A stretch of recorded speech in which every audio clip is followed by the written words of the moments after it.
Hey, welcome to the Youthology Podcast and our discussion on youth leaders and campus access.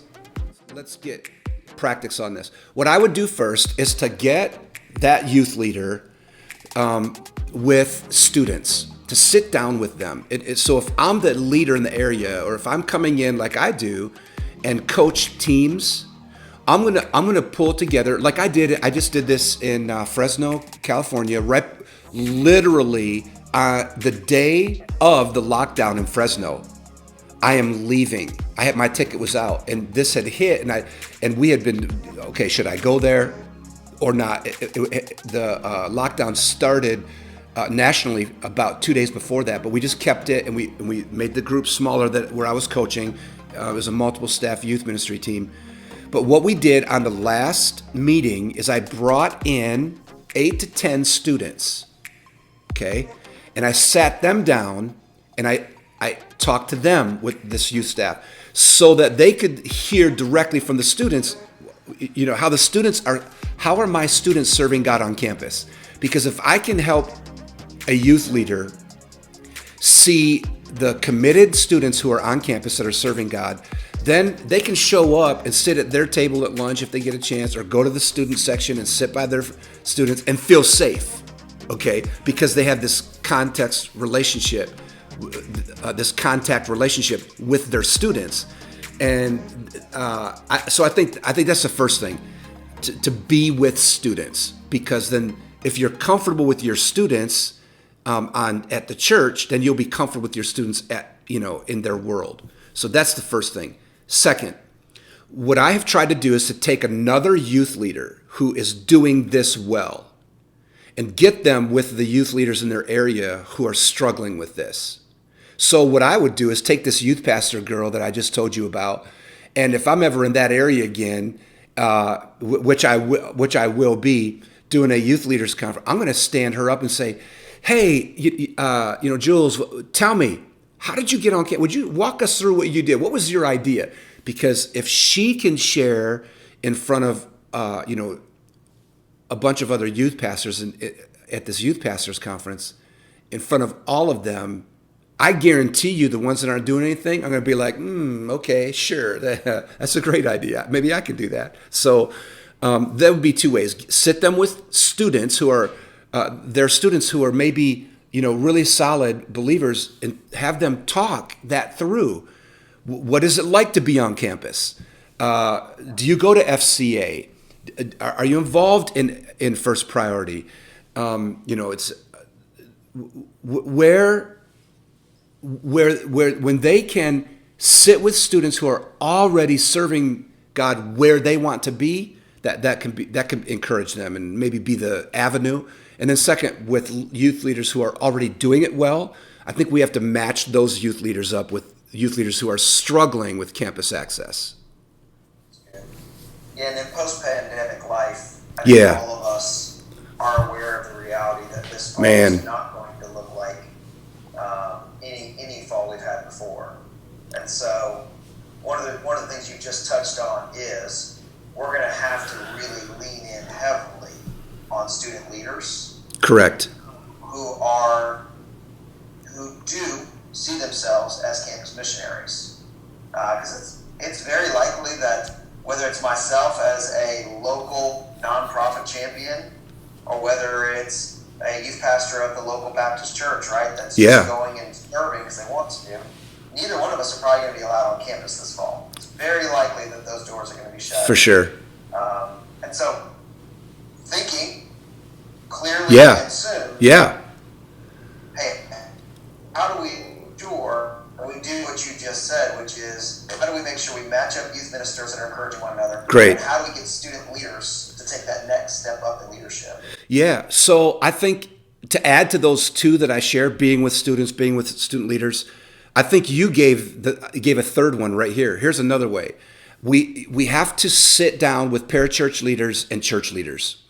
I had a relationship with parachurch leaders in both of the settings where I was a youth pastor, in the local church setting. That it was strong. I had parachurch leaders who were on my youth leadership team. Okay, and I say to youth pastors all the time, Hey, who are the first priority leaders? Who are the Youth for Christ leaders? Who are there was a baseball coach that was one of my youth leaders who was involved in FCA. He was one of the best youth leaders I had because he connected me to all of the other huddle groups, so that when we did that Fields of Faith thing, that they, I already knew all these youth pastors, and it was mostly because of my parachurch relationships. So I think that's got to be stronger. Fourth, you cannot have a mono strategy to reach the campus. Okay. Usually our mono strategy is, let's get involved in the parachurch leader, that number 3 area. Let's get involved there and support it and whatever. Listen, you got to have more strategies than that. And I think the first one is training campus missionaries. I mentioned it a few minutes ago.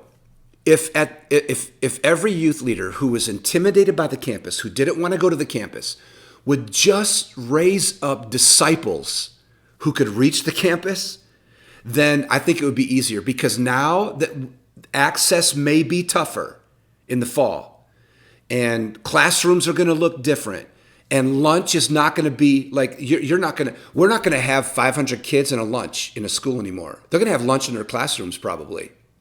I mean, think about that. Or they're going to have 3 different lunchrooms, one in the gym, I don't know, whatever.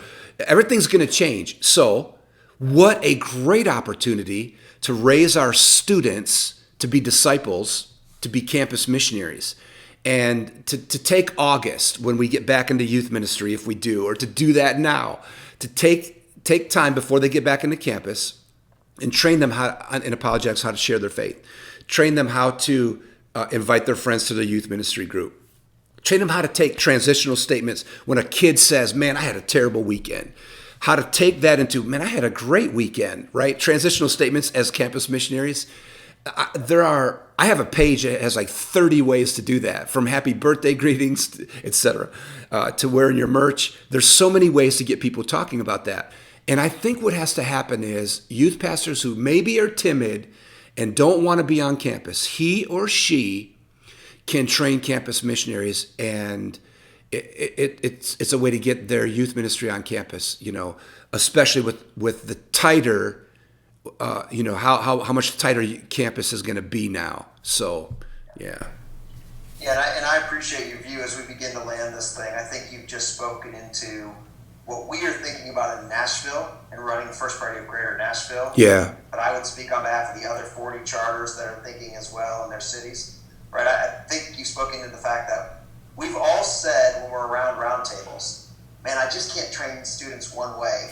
Like, I can't just train the youth pastors and train the students. Nope. And I think that's going to be amplified this fall. We're going to have to train students through Zoom. We're going to have to send things to their youth pastor. We're going to have to gather them in groups of 3. And we're going to work harder than we've ever worked before. But the fruit, in my opinion, is going to bear itself in more ways than ever before. Hey, Steve, here's an idea with that. Let me just, I know we're locking this down, but here's an idea with what you just said. I think this multi-strategy versus a mono strategy could really happen if youth leaders would just change language. It doesn't even have to be like a big teaching or to bring in a parachurch leader. Change your language by saying something at the beginning of every one of your messages. Hey, today, this week, we are praying for, right? And just mention the high school or the middle school. Or in your messaging, help the burden of your youth ministry by just saying at the end of your message, we're all going to this football game or that baseball game or the track dual meet with 6 schools on Saturday. Dude, I can see all the schools by doing that. By just changing language. Just language. So. Well, Danny Chambers says language changes culture. Correct. So if our intentionality in language changes this fall, this summer, man, then culture begins to change. And that's that's the whole reason we do what we do, right? Is to help students so true. change the culture of the campus. So such a Chambers fan, big time Chambers fan. I think if I saw him, I've never met Danny, I would be like, he's in Nashville. I love him. I know he is. I follow him around, man. I'm a fan. That's hilarious. staring at you, that have heard you kind of dance around and land everything, what's one final word that you want to say to that group of guys and gals as they kind of make their way back into preparing for next fall? Value. I know it's been 10 weeks, 12 weeks or so. Value this time with your family, even if it's only another week or 2 or 3 weeks, whatever's left. Man, dig in to the family. Ask the hard questions with your kids. Look at your spouse in the eye every day. Man, you know my story. My wife passed away 4 years ago. She would be kicking me out of the house right now. She'd be like, honey, could you go for some more? We need more cheese. Would you go for another walk? You're bothering me. So I wish I could bother my wife again. So I would just say to all your leaders, man, don't let these hours pass by. Sit down with your spouse. Take a walk with your spouse. Do a project with your spouse. Talk to your kids, man. Get to know your kids again. My son, as I said, just came back from Hillsong's Leadership College, and so he's been with me for a few times, and we've sat down and put together like some mini sermons that he's doing, and had those discussions. I don't want this time to pass without me saying we took some extra conversation and got to know him better. I keep, he's not dating right now, and so I'll put this out there. I was like, hey, I cannot. I think I said this a couple days ago. I cannot wait to meet your wife. He's like, I gotta date someone first, So just those kind of conversations, man, right now are so valuable for your leaders. Thank you for listening to today's episode. Be sure to check out all of our available resources at youthology.com or any of our social media pages, Facebook, Instagram, Twitter, or YouTube, all at the handle Jeff Grinnell. Have a great day.